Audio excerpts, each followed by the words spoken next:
Hey everyone, welcome back. It's been a while since I've done a video, and thank you for your patience. Life's just been a bit hectic, and I haven't really had much of an opportunity to get behind the camera and film something. But recently, my first ever YouTube video reached over 10,000 views. I think it's something like 11,000 now, and I'm absolutely blown away by the positivity that my first two videos have got. I didn't create this channel to set out to monetize or to get views or anything like that. I just wanted to share my photography and my content with you. But to reach that milestone is amazing, and I'm grateful for everyone's positivity and the likes and the sharing and the comments. It's been really great. So I just want to say thank you to everyone for that. But since those videos and since posting on Instagram quite regularly, I do get a few questions about my editing process in Lightroom, how I get the colors that I get, and my color grading overall. And I've never shied away from sharing that information with everyone. I'm more than happy to share that, but I find it quite hard to articulate it through email or through a DM. It's quite a long-winded process, and I just don't have the patience to type it all out. And I thought the best place for this really is to just have a video on it, and just show you my workflow. Now, how I go from a raw file and to the end result essentially, and probably maybe touch on my export settings for Instagram too. So I'm going to switch over to the Mac. I'm going to open Lightroom, and I'm just going to take you through that process. So I'll see you there. Okay, right, I'm in Lightroom, as you can see, and I'm going to now walk you through just a quick edit of a photo, and sort of my process that I follow for the for my work.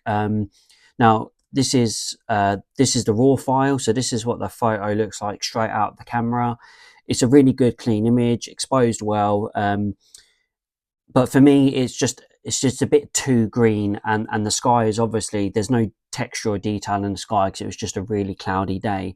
I'm not so bothered about the sky. I do just want to bring the highlights down a bit and maybe boost the blacks a little bit more, and add a bit of contrast. But overall, I really like the image. I like the composition, and overall the lighting is pretty good. But it's just a bit too green. I want to bring out those earthy tones, those browns, those reds, and those oranges. And with this edit that I'm going to show you, it will hopefully look like this image that I developed a long time ago, which is this. And as you can see here, just a very quick comparison back and forth. I've reduced the saturations in the greens, made them a bit paler. I've boosted the earthy tones of the oranges, the browns, the reds, the yellows.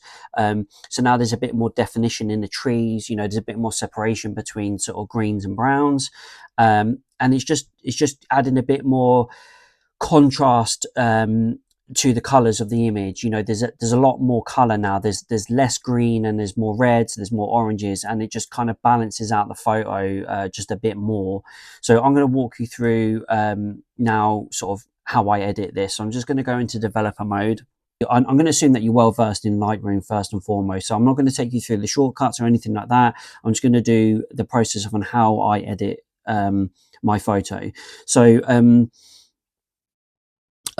here we go, base image, raw image. I've got a cheat sheet here which I'm going to reference to because it's pretty much the settings that I've just printed, that I'm going to copy and paste essentially from my edited image.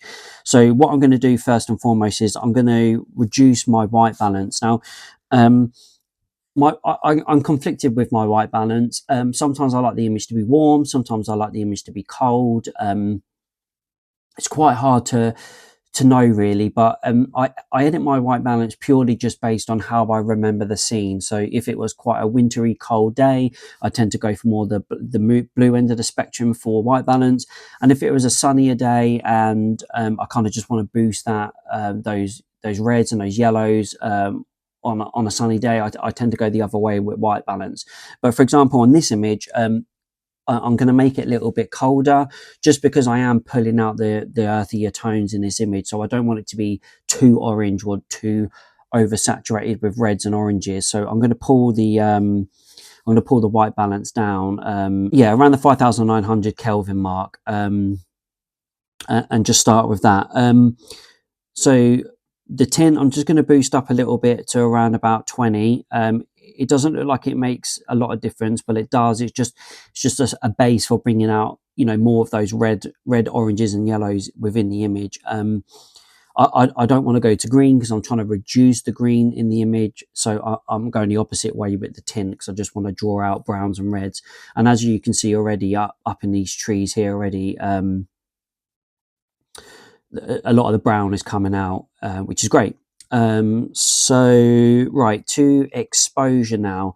Now the exposure on this is really, really good. If we look at the histogram, there's, you know, I mean, we've got a little bit of highlights clipping here. The shadows are fine, but I do just want to boost the exposure a tiny bit. I'm probably just going to go up by sort of about half a stop, so about 0.5, which is fine. And similarly with contrast, I just want to bring the contrast up a little bit. I don't go too crazy on contrast. I normally keep it around the sort of 5 to 15 range. Sometimes I don't even need it. Sometimes I actually reduce it depending on the conditions of the image.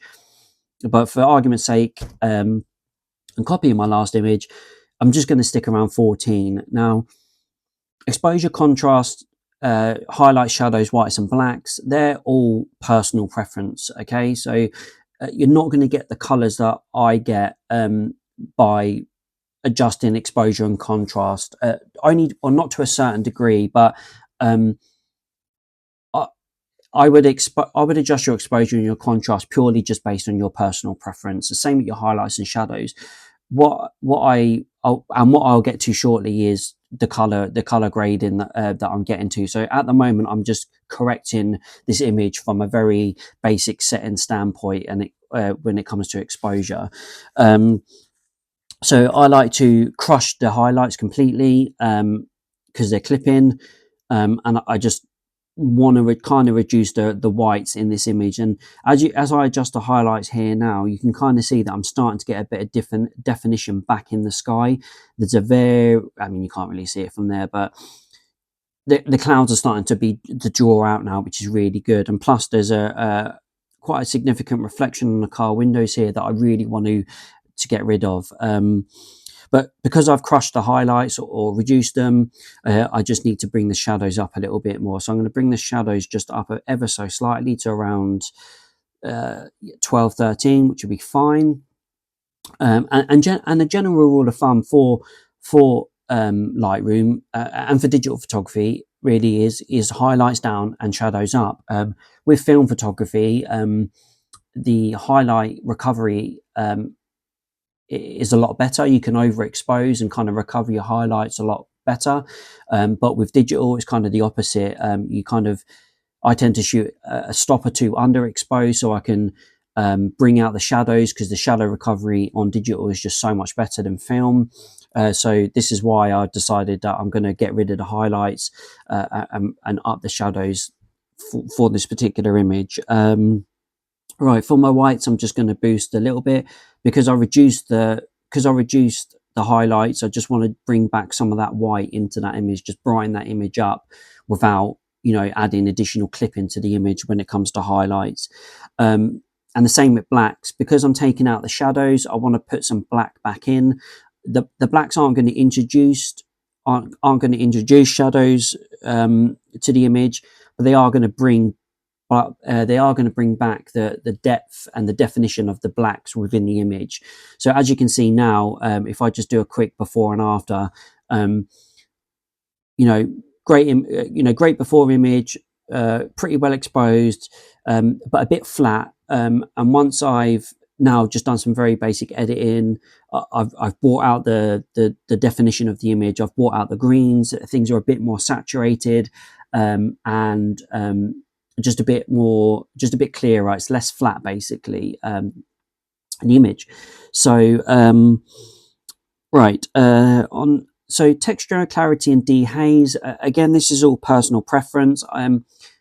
I mean, there's no haze to this photo whatsoever, but I do like to add a bit of dehaze in anyway.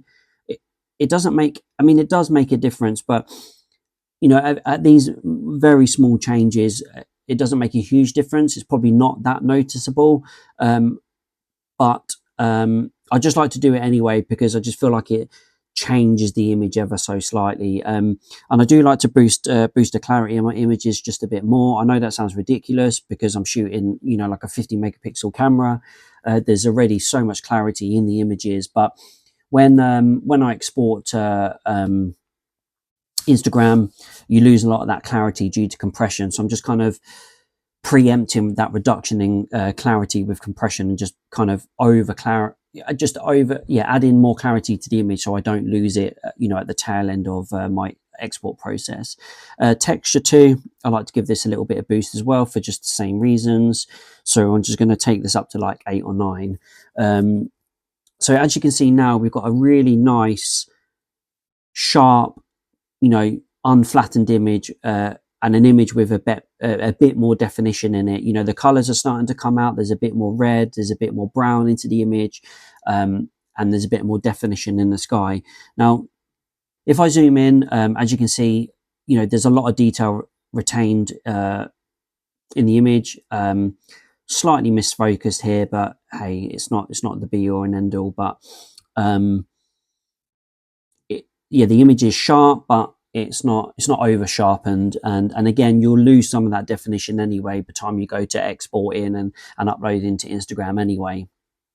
But here we go. Right, so I'm going to move on. So that's just a basic editing, you know, with exposure, blacks and whites and textures. Now I'm going to start getting into color grading a little bit more. Now, for me, I feel like this image is slightly too saturated. Now, I know it sounds counterproductive to boost the saturation with everything I've just done, but I am going to take that saturation back out, and I will explain properly later when I start going through my color grading, because I'm bringing out colors in this image that haven't been captured or technically are captured, but they're just very, you know, they're very desaturated at the minute. And when I start adding that saturation and adjusting those colors at, you know, the HSL levels, if I boost the saturation now, everything's just going to be oversaturated, and it's probably just going to end up looking like a really shitty HDR image or something like that. So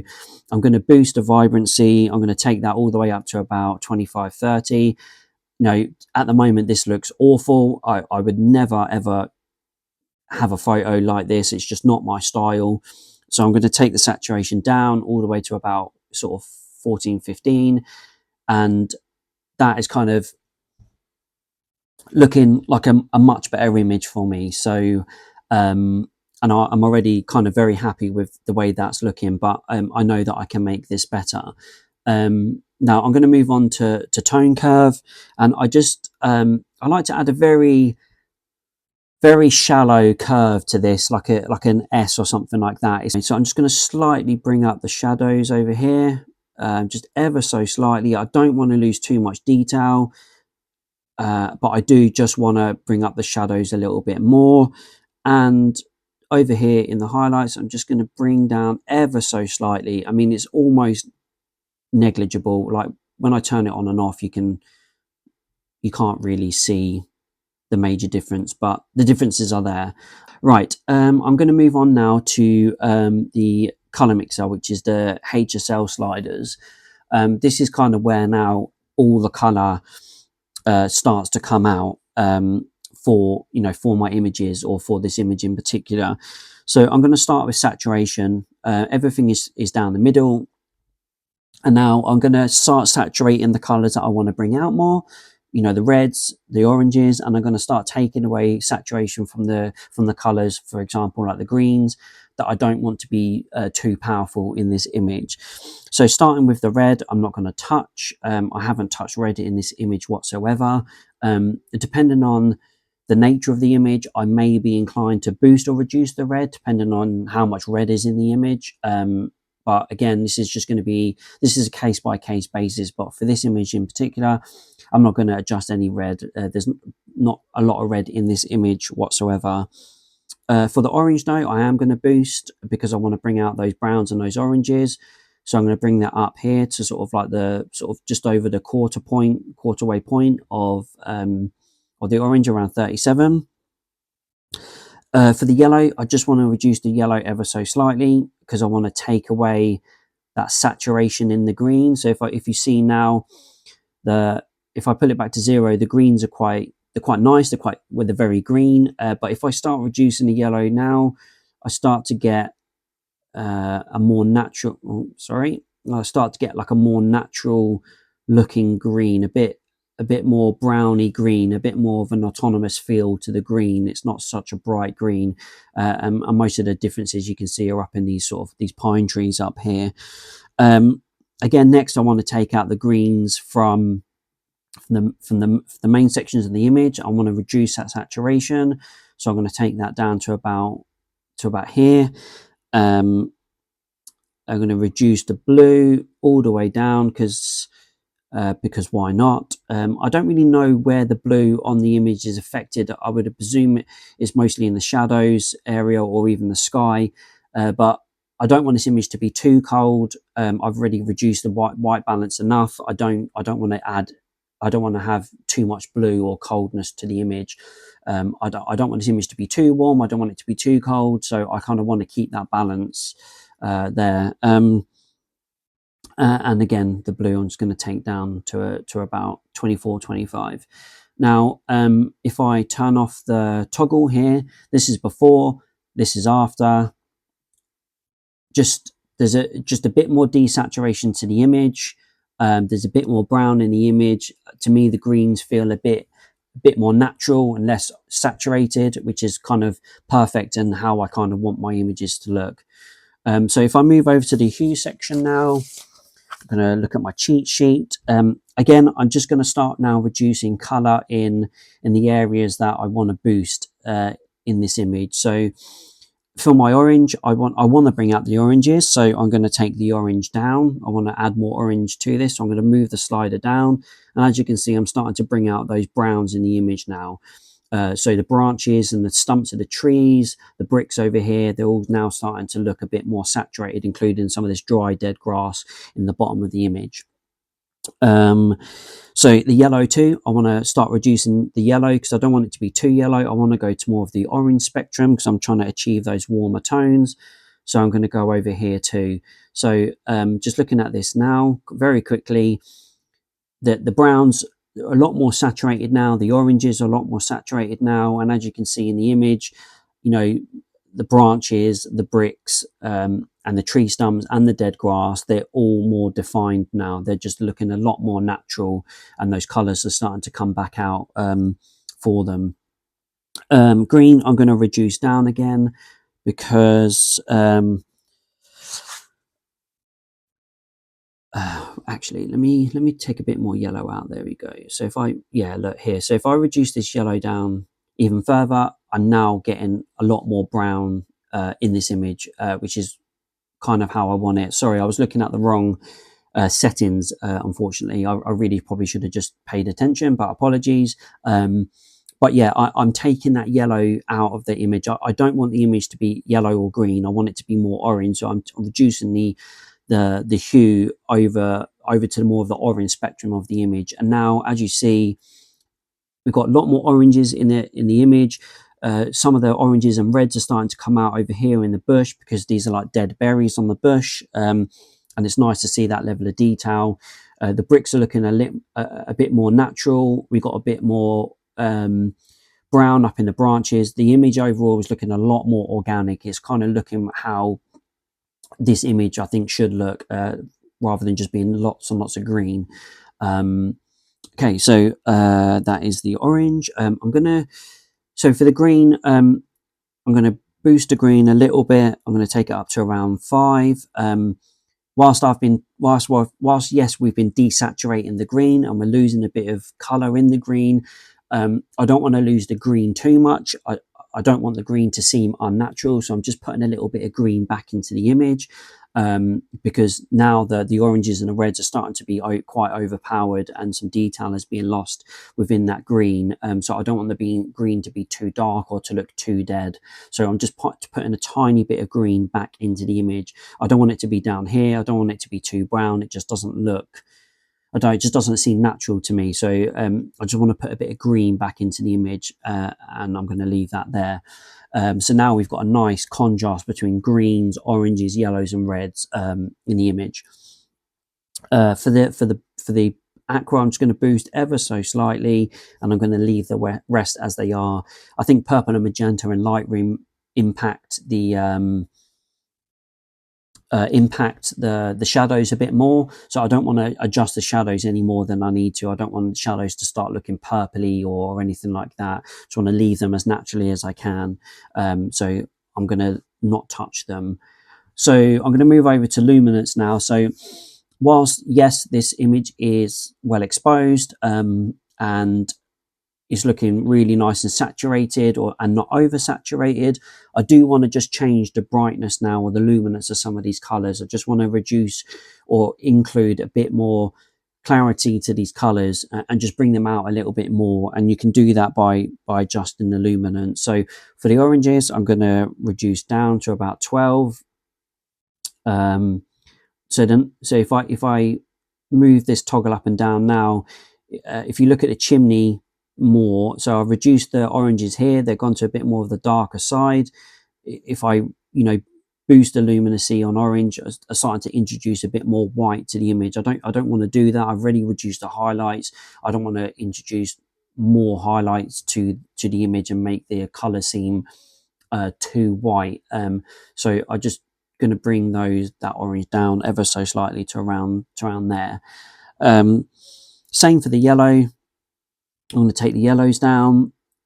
I'm going to take the greens down ever so slightly to about there, and just add a bit more aqua back into the image, just so I can kind of bring out a bit more of the sky. Right, so there we have it. What was my saturation at? 20 minus 20. Right, so that is, I mean, at the moment that is looking like a really nice image. The colors look great. It's nice and saturated. There's a lot more definition and separation between the colors now. It's looking a lot less flatter. I'm just going to do a quick comparison now. So this is my edited image. This is the actual other original image that I'd edited previously. I guess, my made earlier image, as I say, and there's not a huge difference in these images, believe it or not. I'd actually probably go as far to say as I prefer the image that I've just edited now rather than my earlier image, because the browns are a lot more defined. Not quite sure why that is. I've obviously gone wrong somewhere, but yeah, that is essentially how I get the colors in my images. I kind of focus my edits more on the basics at first, reducing your exposure, adjusting your shadows and highlights, and I slightly take out the saturation of the image. But again, more of the colors that I get, those natural organic tones, they're done all through the hue, saturation, and luminance sections of the color mixer. Now, it's not always necessary. But one last step that I do like to do is on this color grading wheel. Now, I'm going to do it for this image just for demonstration purposes. In hindsight, I probably wouldn't have done this before because I actually really like the way that this image looks right now. But I'm going to adjust the midtones, the shadows, and the highlights, and just bring a bit more color out in this image. So I'm going to take the midtones are going to take more to the blues, over to the blue, just ever so slightly. Take it down, just add a bit, cool the image down a little bit. Shadows I'm going to bring down to the blues as well, ever so slightly. And the highlights, I just want to put a bit of warmth back into the image as I'm obviously reducing or adding more blue to the image. Actually, I want to move it over here. So how are we looking? It's not looking too bad. It's kind of slightly desaturated the image, which I think in this case is not too bad. I kind of quite like the desaturation of the image now. It's just more in the color areas that, so the colors look a lot better to me. So I think I'm just going to leave it at that. So yeah, the color grading, added added extra, not always necessary. I think you should probably, this is more of a case-by-case basis, but most of the colors that I get are done through hue, saturation, luminance in the color mixer. So there you go guys, a little before and after on the screen of this edit. If you have any questions about my process, please feel free to drop me a message or an email and I'll be happy to help you out. And once again, thank you for watching. I hope you found this video useful. I'll see you soon.